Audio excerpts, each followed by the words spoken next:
Hello students, मेरा नाम है अर्पिता शर्मा और हम पढ़ रहे थे क्लास 8 हनी ड्यू का दूसरा चैप्टर द सुनामी। बच्चों, ये कहानी 2004 में आई सुनामी के बारे में है। पार्ट 1 और 2 में हम अंडमान और निकोबार और थाईलैंड के बारे में पढ़ चुके हैं। आज बच्चों हम पार्ट 3 में ये देखेंगे कि हाउ एनिमल्स रेस्क्यू देमसेल्फ, वो कैसे अपने आप को बचा लेते हैं, किससे, सुनामी से या किसी भी आपदा से। ये कहानी श्रीलंका में आई सुनामी के बारे में है और हम इसमें ये देखेंगे कि एनिमल्स खुद को कैसे बचा पाए। तो आइए कहानी शुरू करते हैं, लेकिन उससे पहले मेरे पास आपके लिए एक छोटी सी एक्सरसाइज है। देखिए, look carefully at the picture of the boy. आप यहाँ पे ध्यान से इस बच्चे की पिक्चर को, इस लड़के की पिक्चर को देखिए, एंड हिज डॉग, और साथ में कौन है, उसका कुत्ता। And try to describe the things that you see, और उन चीजों को व्यक्त करने की कोशिश कीजिए जो आप इस पिक्चर में देख पा रहे हैं, using just words and phrases.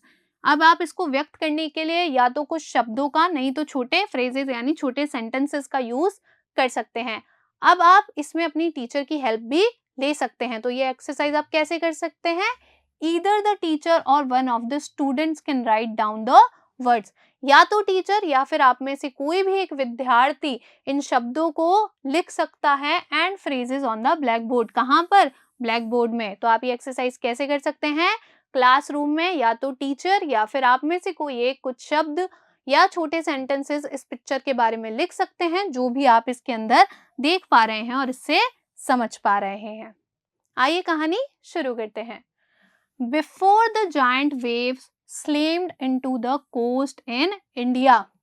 जब उन विशाल लहरों ने इंडिया के कोस्ट को, तट को क्या किया था? प्रहार किया था, उनपे प्रहार किया था। एंड श्रीलंका, और कहाँ पे? श्रीलंका में। मतलब जब लहरें नहीं आई थी, जब वो जो विशाल लहरें थी वो समुद्री तट से नहीं टकराई थी। कहाँ पर? इंडिया और श्रीलंका में। Wild and domestic animal seem to know what was about to happen. ऐसा प्रतीत होता है कि जंगली और पालतू जानवरों को पहले ही पता चल गया था कि क्या होने वाला है। दे फ्ली टू सेफ्टी, वो भागकर कहाँ चले गए? सेफ्टी यानी सुरक्षा की तरफ चले गए या फिर सुरक्षित स्थान में चले गए। मतलब कि सुनामी आई भी नहीं थी, उससे पहले ही वो लोग भागकर सुरक्षित जगह की तरफ चले गए। हार्ड वर्ड्स, स्लेम्ड, स्लेम्ड यानी धड़ाम से या तेजी से। वाइल्ड, वाइल्ड यानी जंगली। डोमेस्टिक, डोमेस्टिक यानी पालतू। फ्लीड, फ्लीड यानी भाग जाना। According to eye witness accounts, according किसके? अकॉर्डिंग किसके अनुसार? आई विटनेस यानी कि प्रत्यक्षदर्शी, यानी जिन्होंने अपने सामने देखा हो, उनके अनुसार elephants screamed and run to higher ground. हाथी चीखकर, दौड़कर, चीखते हुए दौड़कर कहाँ चले गए? ऊंची जगह पर चले गए, हायर ग्राउंड्स पे चले गए। Dogs refuse to go outdoor, और कुत्तों ने बाहर जाने से मना कर दिया, रिफ्यूज कर दिया। फ्लैमिंगोज यानी राजहंस, flamingos abandoned their low lying breeding areas, और अबेंडेंड, अबेंडेंड यानी होता है छोड़ देना या त्याग देना। तो राजहंसों ने अपना नीचे, जिधर वो नीचे की तरफ रहते थे या उड़ते थे, उस जगह को छोड़ दिया, वहां से चले गए। एंड जू animals rushed into their shelters, और जो जू में रहने वाले जानवर थे वो कहाँ चले गए? अपने शरण स्थल में चले गए, यानी कि जहां पर वो रहते थे, जो उनके लिए बना रखा था रहने के लिए जगह, शरण स्थल, वहां पर चले गए। And could not be enticed to come back out, और उन्हें किसी भी चीज से लुभाया नहीं जा रहा था जिससे कि वो बाहर आ जाएं। इंटाइज्ड यानी लुभाना, यानी कि जू एनिमल्स अपनी शरण स्थान में चले गए और किसी भी चीज से प्रलोभित होकर कहाँ नहीं आ रहे थे? बाहर नहीं आ रहे थे। हार्ड वर्ड्स, आई विटनेस, आई विटनेस यानी प्रत्यक्षदर्शी या फिर जिसने अपने सामने वो चीज होती हुई देखी हो। रिफ्यूज्ड, रिफ्यूज्ड यानी मना कर देना। इंटाइज्ड, इंटाइज्ड यानी क्या होता है? लुभाना। अबेंडेंड, अबेंडेंड यानी त्याग दिया। शेल्टर, शेल्टर यानी शरण लेना। Many people believe that animals possess a sixth sense. बहुत से लोगों का ये मानना है कि एनिमल्स के पास क्या होता है, एक छठी इंद्री होती है, सिक्स सेंस होता है, जिससे वो भाप लेते हैं चीजों को। And know when the earth is going to shake, और ये जानते हैं, एनिमल्स के पास छठी इंद्री होती है। बहुत से लोग ये मानते हैं कि जानवरों के पास छठी इंद्री होती है और वो जानते हैं कि कब पृथ्वी हिलने वाली है, यानी कि कोई आपदा आने वाली है। Some experts believe that animals' more acute hearing helps them to hear or feel the earth's vibration. बहुत से विशेषज्ञों का ये मानना है कि जानवरों के पास जो तीव्र सुनने की क्षमता होती है वो मदद करती है उनकी किसके अंदर, फील द अर्थ्स वाइब्रेशन, पृथ्वी के जो कंपन होता है उसको फील, महसूस करने में वो उन्हें हेल्प करती है। क्या हेल्प करती है, उनकी तेज सुनने की क्षमता। हार्ड वर्ड बिलीव, बिलीव यानी विश्वास, शेक, शेक यानी हिलना, एक्सपर्ट्स, एक्सपर्ट्स यानी विशेषज्ञ, एक्यूट, एक्यूट यानी प्रखर या तीव्र, वाइब्रेशन, वाइब्रेशन यानी कंपन। इसको एक बार बच्चों मैं वापस आपको ब्रीफली बता देती हूँ। इसमें दो हमारे पास क्या है, कॉन्ट्रास्ट है। मतलब कि कुछ लोग तो ये मानते हैं कि एनिमल्स के पास क्या होता है, सिक्स सेंस होता है, यानी कि छठी इंद्री होती है, जिससे उन्हें पता चल जाता है कि कोई आपदा आने वाली है। और कुछ लोगों का ये मानना है कि जानवरों के पास, क्योंकि वो दूर तक का सुन पाते हैं, तीव्र ध्वनि सुन सकते हैं, इससे इसीलिए उनको पता चल जाता है कि पृथ्वी में कंपन हो रहा है। They can sense an approaching disaster, वो ये भाप सकते हैं क्या, डिजास्टर, मतलब कि कोई भी आपदा आ रही हो तो ये लोग पहले ही, जानवर पहले ही भाप लेते हैं।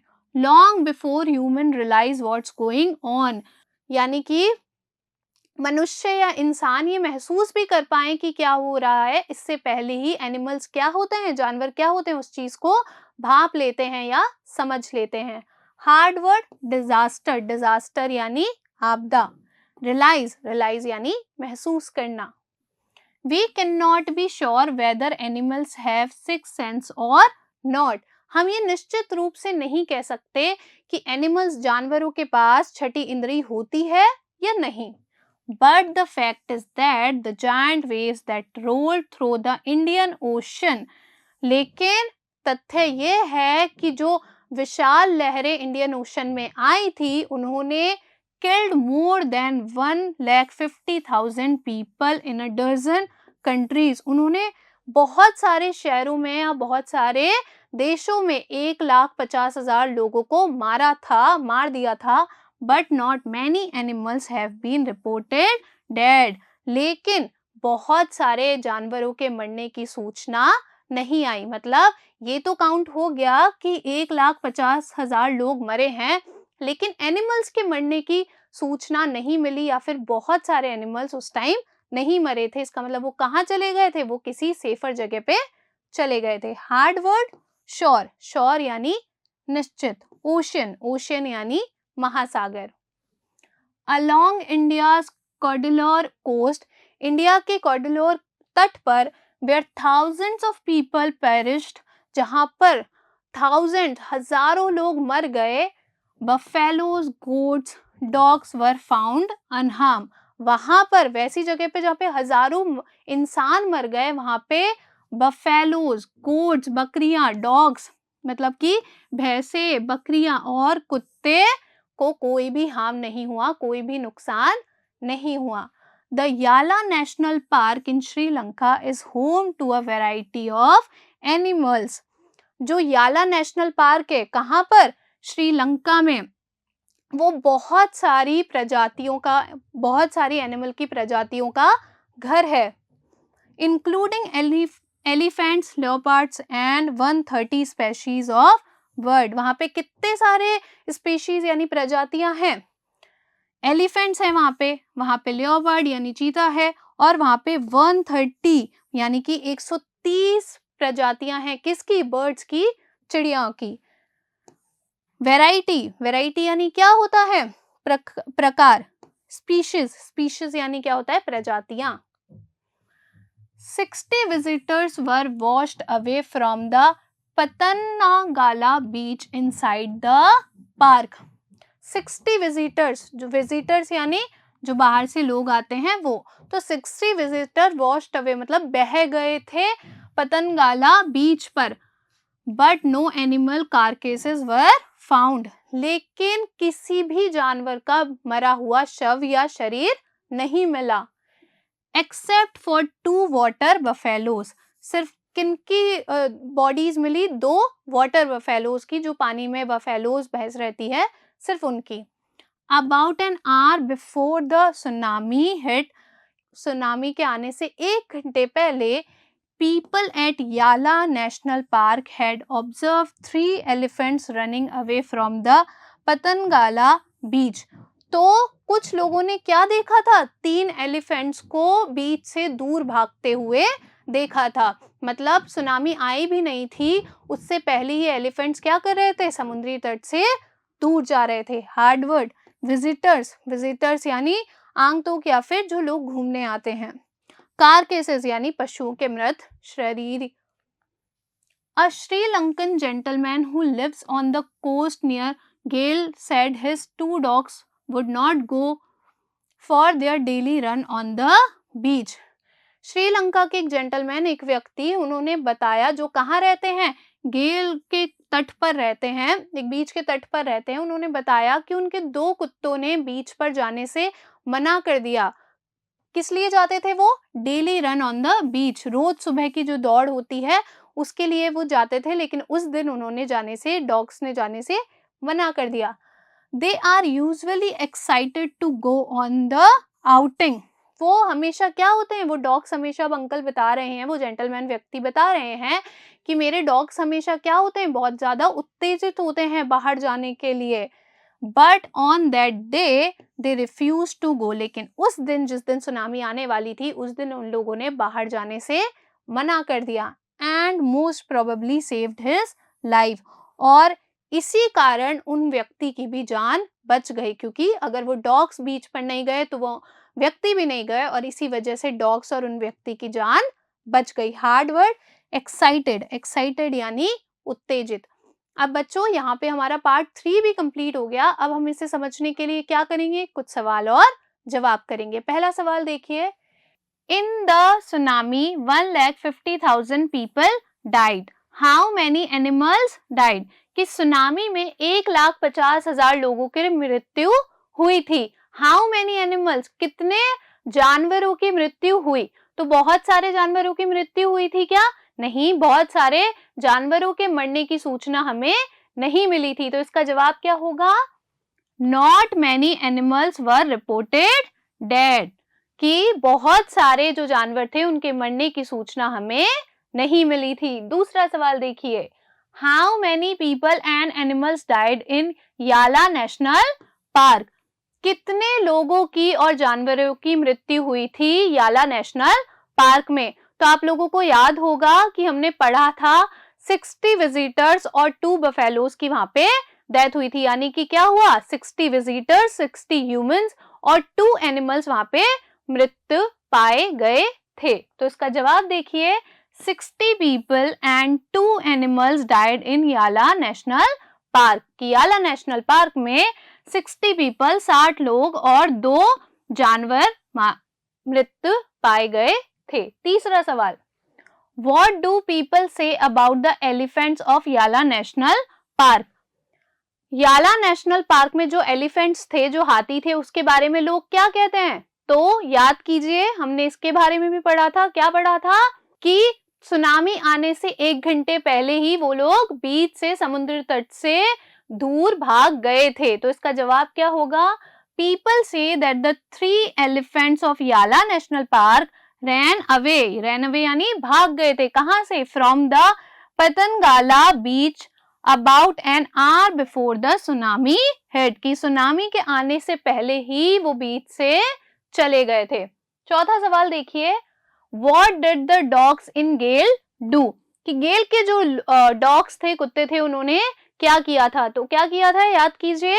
उन्होंने वॉक पे जाने से, जो उनकी डेली वॉक होती थी, रन होता था, उस पे जाने से मना कर दिया था। तो इसका जवाब क्या होगा? The dogs in Gale did not go for their daily run on the beach। कि जो वो डॉग्स थे, वो कुत्ते थे, उन्होंने अपनी रोज सुबह वाली दौड़ पे जाने से मना कर दिया था। कहाँ पे? बीच पर, समुद्री तट पर जाने से मना कर दिया था। अब बच्चों, अब हम क्या करेंगे? अब हम working to on the text करेंगे। पहला सवाल देखिए, When he felt the earthquake, do you think Ignatius immediately worried about a tsunami?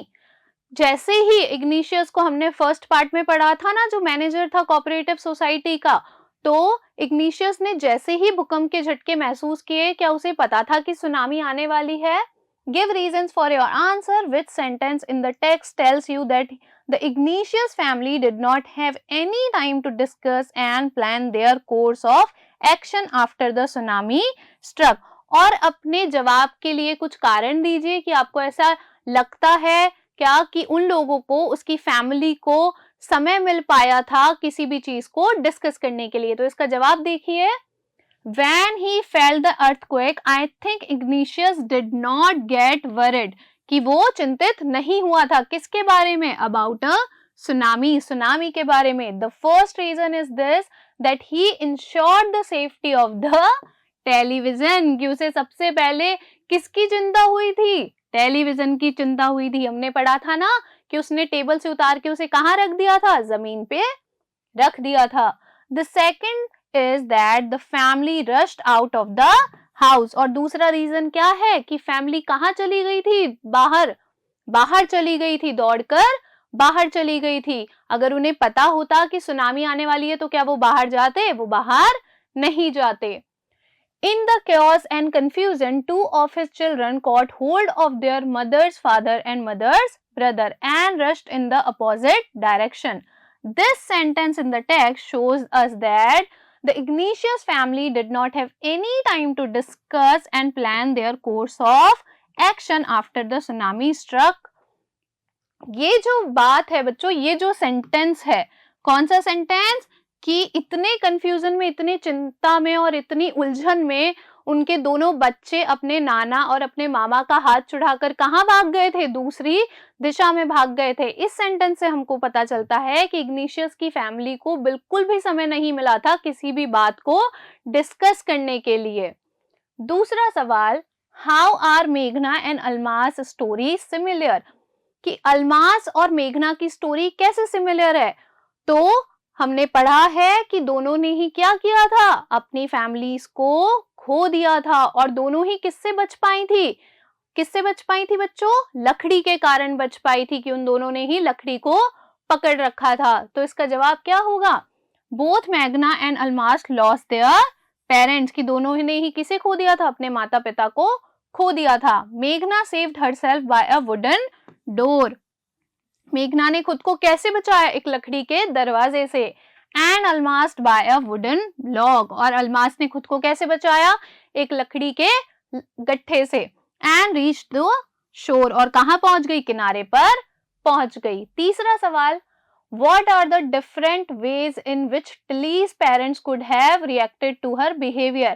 ऐसे कौन से विभिन्न तरीके हो सकते थे जैसे कि उसके पेरेंट्स उसकी बात पर, जैसे टिली चीख रही थी, चिल्ला रही थी, उस पे रिएक्ट करते। What would you have done if you were their place? आप क्या करते अगर आप उनकी जगह पर होते? तो इसका जवाब क्या होना चाहिए बच्चों? कि अगर कोई भी होता, कोई और होता, तो दूसरा रिएक्शन क्या हो सकता था? कि वो टिली को डांटते या उसे क्या समझते? ये समझते कि वो बीमार हो गई है। पर क्या उसके पेरेंट्स ने ऐसा समझा? ऐसा नहीं समझा था। तो और हम होते तो हम क्या करते? आइए देखते हैं। टिलीज parents could have ignored her. वो क्या कर सकते थे? उसको इग्नोर कर सकते थे, उसको अनसुनाया, अनदेखा कर सकते थे। स्कॉल्डेड हर, यानी कि उसको डांट भी सकते थे। और taken her to be ill, और क्या समझ सकते थे? कि वो बीमार है। एंड सो ऑन, ऐसी ही कुछ चीजें वो और कर सकते थे। I would have done the same thing what her parents did. और अगर मैं होता उसकी जगह या होती तो मैं भी वही करती जो उसके पेरेंट्स ने किया। क्या किया? कि टिली के रिएक्शंस को समझा और बीच से दूर होटल में चले गए। अगला सवाल, If Tilly's award was to be shared, who do you think she should share it with, her parents or her geography teacher? अगर टिली को मौका मिले अपने पुरस्कार को बांटने का तो उसे किसके साथ बांटना चाहिए, अपने पेरेंट्स के साथ या अपने ज्योग्राफी टीचर के साथ? तो किसके साथ बांटना चाहिए बच्चों? अपने ज्योग्राफी टीचर के साथ। क्यों? क्योंकि उन्हीं की मदद से वो सुनामी से बच पाई थी। तो इसका जवाब देखिए, in my opinion Tilly should share it with her geography teacher. किसके साथ बांटना चाहिए? अपने भूगोल के टीचर के साथ। Because of him she could understand the science of tsunami, क्योंकि उनकी वजह से वो क्या समझ पाई थी? सुनामी के साइंस को समझ पाई थी। अगला सवाल, what are the two different ideas about why so few animals were killed in the tsunami? ऐसे कौन से दो डिफरेंट, अलग, भिन्न आइडियाज हैं, ऐसे कौन से दो अलग विचार हैं कि एनिमल्स को पहले ही पता चल जाता है कि कुछ होने वाला है? तो पहला आइडिया क्या है बच्चों? कि उनके पास सिक्स सेंस होता है। और दूसरा आइडिया क्या है? कि उनकी तेज सुनने की क्षमता उनको क्या करवाती है? ये महसूस करवा देती है कि कुछ गलत होने वाला है। तो इसका जवाब क्या होगा? The first idea is that animals have a sixth sense, कि एनिमल्स के पास क्या होता है? छठी इंद्री होता है। And they know when this earth is going to shake, और उन्हें पता होता है कि धरती कब हिलने वाली है। दूसरा, the second is that some experts believe animals more acute hearing help them to hear और फील अर्थ्स वाइब्रेशन, कि कुछ एक्सपर्ट्स का ये मानना है कि एनिमल्स के पास क्या होता है? तेज सुनने की शक्ति होती है, जो उनकी किसमें मदद करती है? वाइब्रेशन को सुनने या महसूस करने में मदद करती है। The second idea I find more believable, और मैं जो दूसरा आइडिया है इसको ज्यादा बिलीवेबल मानता हूं। यहाँ पे बच्चों हमारा ये चैप्टर खत्म हो गया।